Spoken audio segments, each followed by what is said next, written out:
We are more than happy to actually receive your application for full-time position and be part of our team.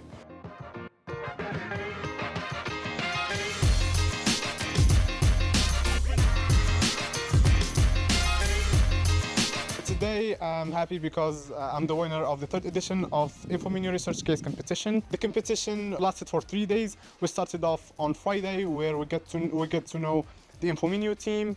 We had different trainings that would help us later on in the competition, and then finally we were surprised by the challenge or the case of the competition that we'll be working on for the next 36 hours.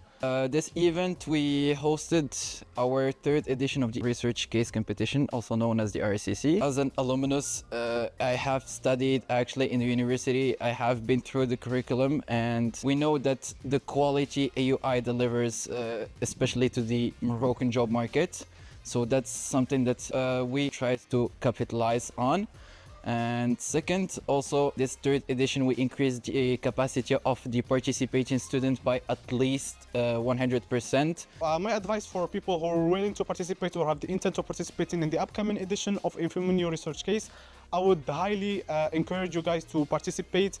Try to form a diverse team. This way you have access to different background and different kind of knowledges that would help or contribute to your success in the competition. Infomineo is an old partner of EUI, and most of them are alumni, so they're very friendly. They will help you in every step of your competition, and with the right motivation, dedication, and hard work, of course, you will make it, inshallah. Akhawayn University, inspire, transform, impact.